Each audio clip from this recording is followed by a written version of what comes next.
We are up to chapter 6, Mishnah number 5. Al tivakesh gedula la'atzmacha. Do not seek greatness for yourself. Va'al tachmo kavod, and do not covet honor. Yoser milimudcha aseh, more than your learning, let your performance be. Va'al tisa'avel l'shulchanim shemalachim, and do not lust for the table of kings. Sheshulchancha gadol meshulchanam, because your table is greater than their table. V'kisrecha gadol mikisram, and your crown is greater than their crown. V'nemu b'malachtecha sheishalem l'cha schar p'lasecha, and trustworthy is your employer, namely God. He will pay the wage of your labor. So this is continuing the theme of this chapter.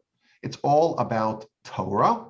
And of course, we began with the importance and the power of Torah Lishma. If you learn Torah for its sake, it gives you all these great powers and transformations. And we talked about the danger of neglecting Torah. And we talked about the importance of according honor to Torah teachers. And in the most recent Mishnah, we had the idea of Torah and asceticism, just bread and salt, and sleep on the ground. And now we have Mishnah number 5, and that is to not pursue greatness and honor, to not covet the tables of kings. Your table is greater, your crown is larger, and trust God that he will deliver on his promises. Now, the next Mishnah, 6, is maybe the most famous Mishnah in the entire book. It's certainly the most unique one, where it talks about the 48 ways to wisdom. We'll get to that, please God, next time. But this is Mishnah number 5, and that is, what should you pursue? Don't pursue honor, don't covet honor, don't pursue greatness and prestige. Trust God, he will deliver to you what you need.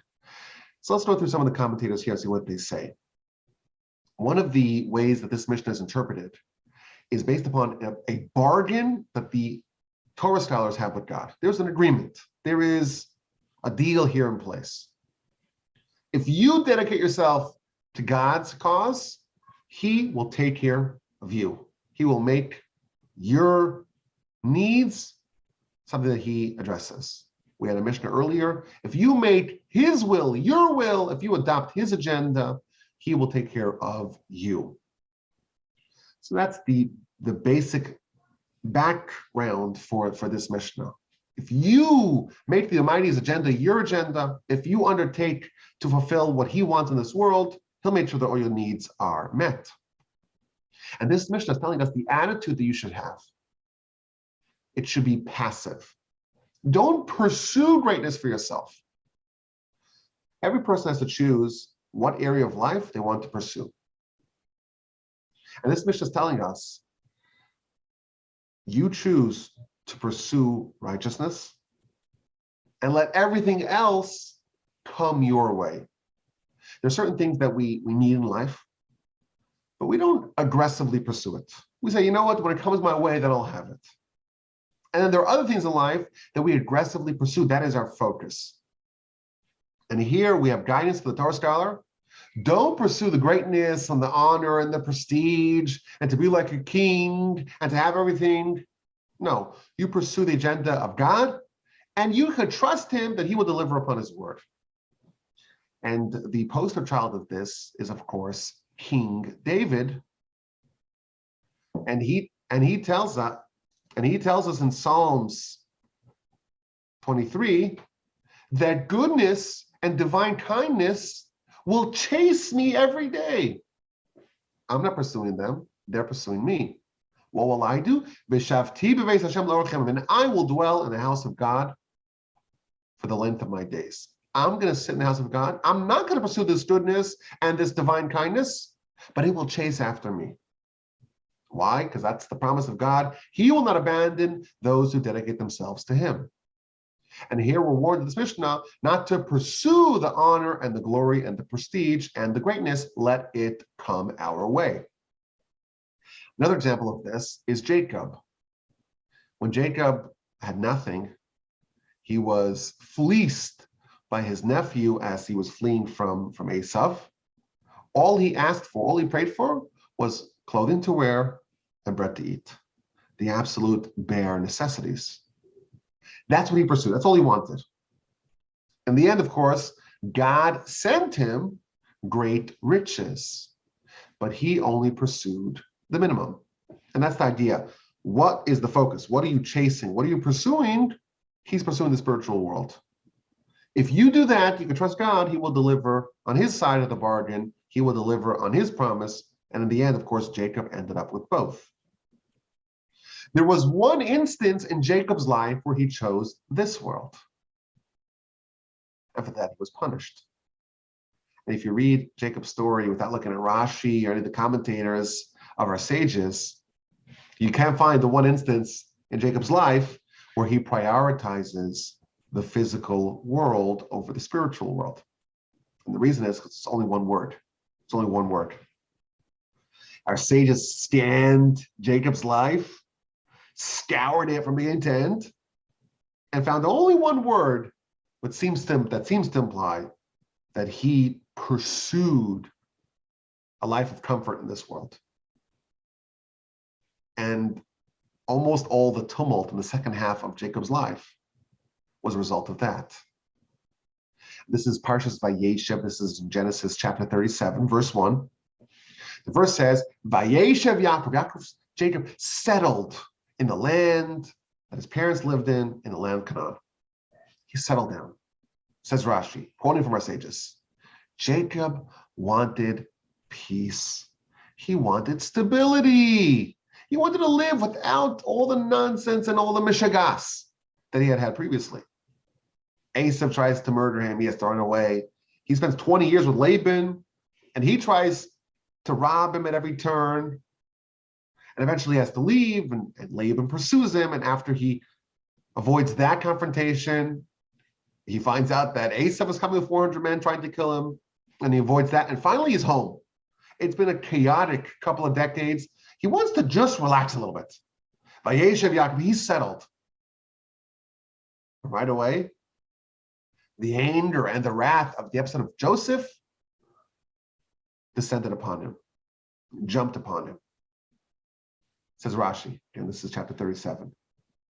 Tzadikim mevachim leisha v'shalva. The righteous, they want to sit, they want to be at ease and comfort. Amar Kodesh Baruch Hu, God says, is that what you're pursuing? Is it not enough for you what's prepared for you in Olam Haba?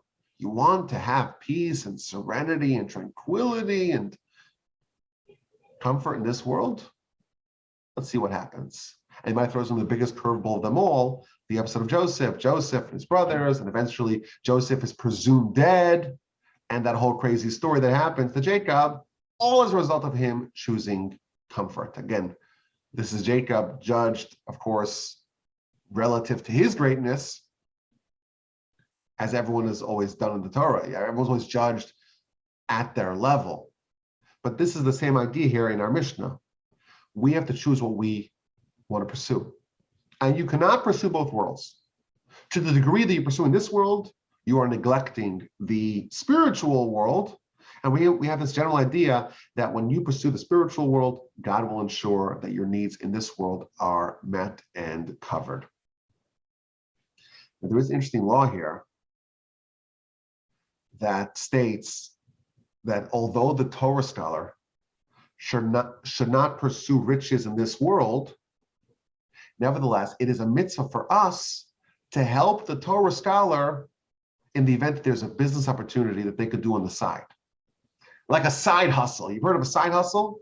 It's okay for the Torah sage to have a side hustle. It's not the main focus. It's a side hustle that's encouraged. And we are encouraged to the best of our ability if we have an opportunity and we know that the tzaddik, the righteous person, the Torah scholar has some capital to invest. We say, you know what? Here, you can invest this opportunity, bring it to him, enable him to have a side hustle that is our mitzvah.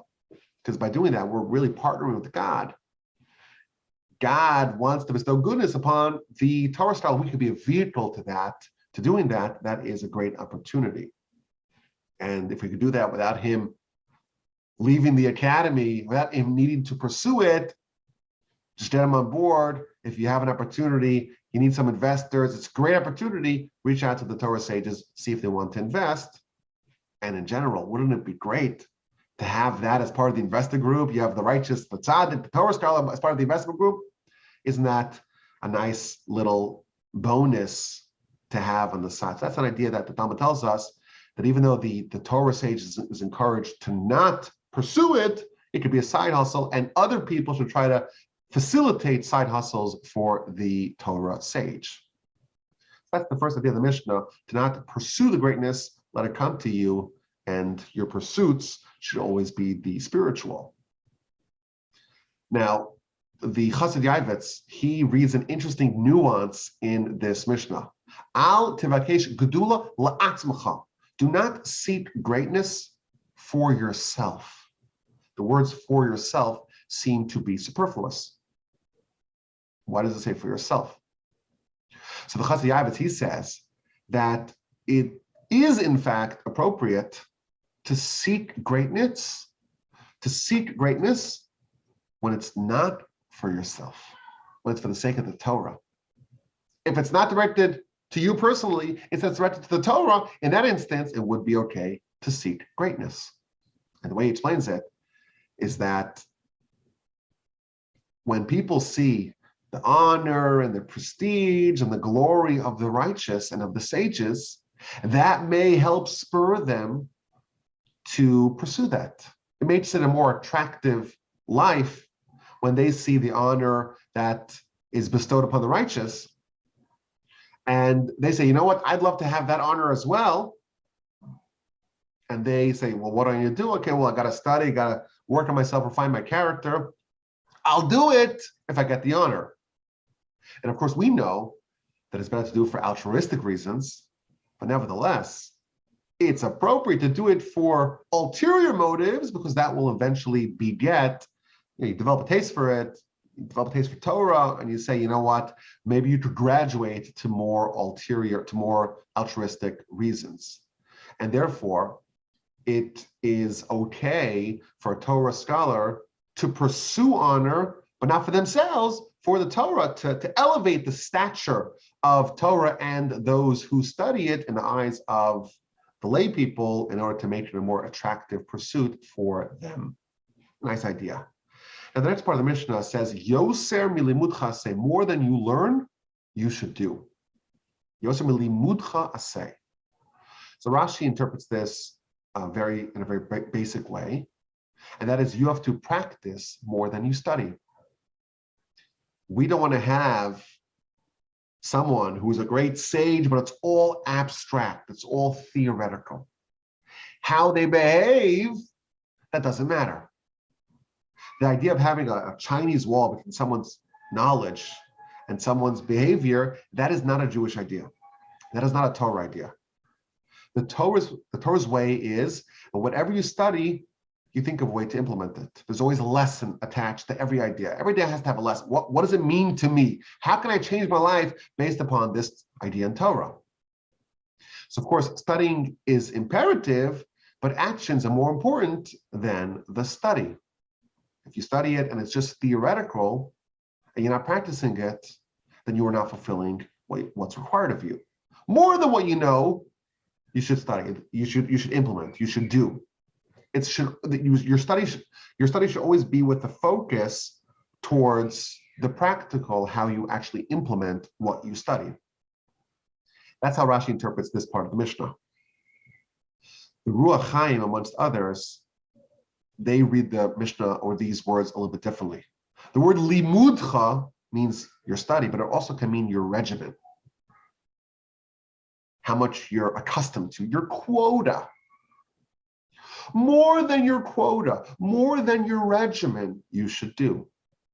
Which means you should always push yourself just a little bit more than you're comfortable with. One slight bit past what you normally do, push the bar a little bit further every time.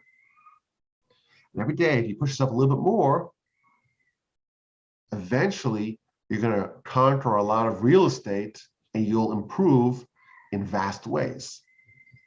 Truth is, we're very malleable. We're very changeable.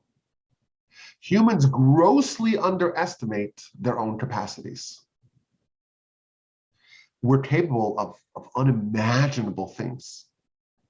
But the reason why most people, many people, a lot of people, some people don't actualize their potential is because they get into this prison of their current self and their current regimen. And they think they're maxed out. This is all I'm comfortable with. Here we're told, push yourself one little drop past the point of ease, past the point of comfort, and you'll discover, wow, I can do that. And the next thing, push yourself one little tiny bit more.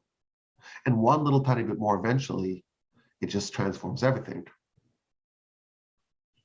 I read in a great book called Atomic Habits. I'm sure y'all have heard of it. You just got to do 1% improvement every day.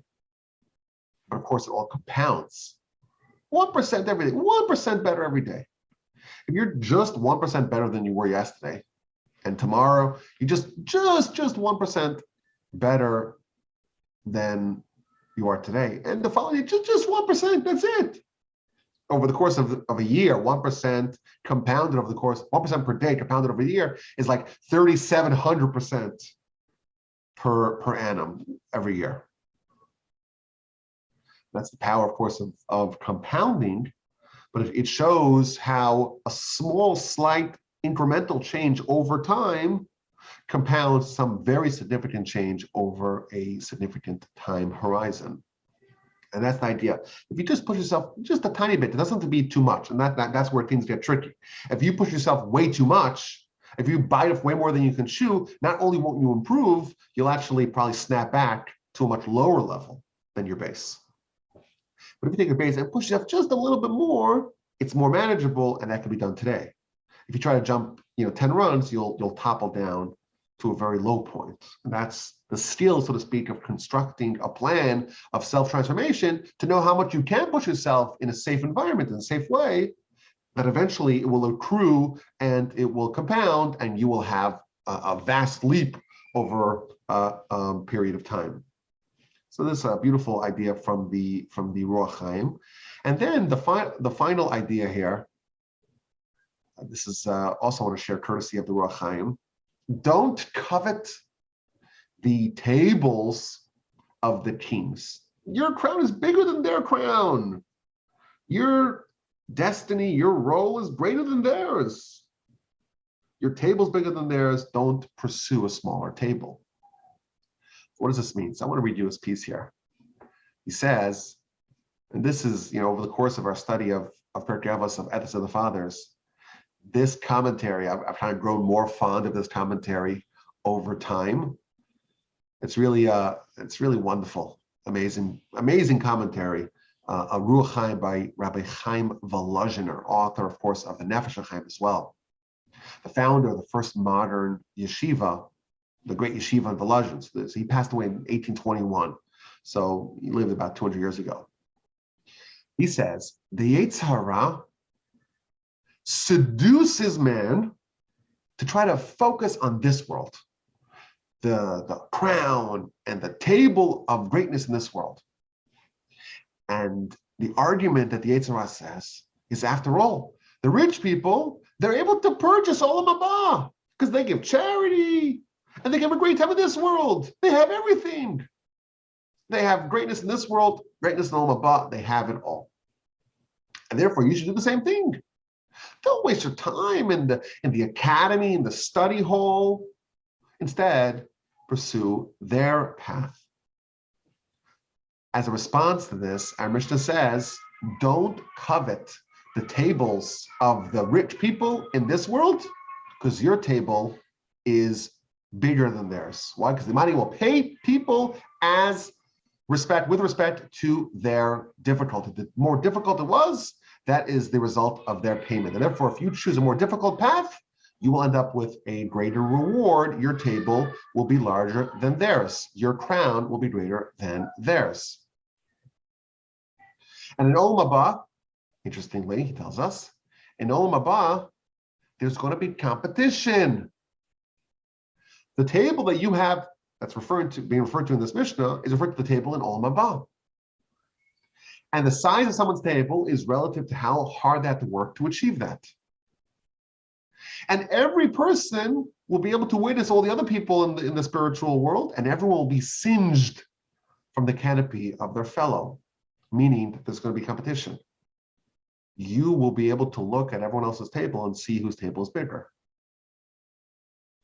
And then, as a side note, he explains that the Talmud talks about the righteous in Olam Haba, and it says that their crowns are in their heads, not on their heads, in their heads. Why? Because what you earn in this world, the crown and the table and the canopy that you're earning in this world for Olam Haba, for the afterlife, that is yours, and that cannot be removed. That's the lesson of this Mishnah number 5 of chapter 6. What should we pursue? We have a choice. We have a choice. What we do with our time, what we do with our talents, what we do with our money, with our resources, with our skills. We're given a finite amount of resources, and we have to allocate those resources. And that is the most important choice that we have in our lives. What are you going to invest in? And there are 2 worlds in general that we can invest in. One world, we know for sure that our tenure here is not going to be forever.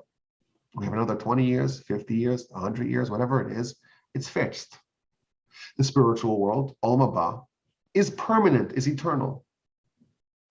We are, of course, deluded to thinking that this world is the world that's worthy of our investment. And of course, if you think about it logically, it doesn't make any sense, because our tenure in this world is fixed. It's just, 10 years, 20 years, 100 years, 120 years. We don't know how long it's going to be, but we know for sure that it's not going to be eternal. And we have the specter, the prospect of an eternal world. It doesn't make sense. It doesn't make sense to favor the spiritual world. It doesn't make sense to favor the temporary world and to neglect the spiritual world. And that is the real tension that's underlying the conflict of life. This is what it's all about. The Yetzer Hara is designed, the job description of Yetzer Hara is to get the foolish person to prioritize the temporary over the permanent. And the job of Torah and our soul on the other side is to get the person to focus on the permanent and not just to waste their time on the temporary. And we have a promise. The Almighty says, if you focus on my world and the permanent world, I'll make sure that your needs are covered in this world. I was a child and I got old and I never saw a righteous person wanting. Of course, we say that in the blessing that we say after we eat. The Almighty promises, you can trust him. He promises he won't leave us hanging. He'll make sure that even in this world, our needs will be met. And in fact, we can pursue the bare necessities that we can pursue. Even the righteous can pursue that. But the second we make a focus on this world as a priority on its own, and we neglect the spiritual world, we're making a very poor choice of favoring the temporary over the permanent. And again, I want to remind you that the next Mishnah is the most unusual one in the book. 48 ways to wisdom. There are 48 different ways to acquire Torah, and I'm really excited to dig into that in our next episode. I'm looking forward to doing that together. As always, my address is rabbiwolbe@gmail.com.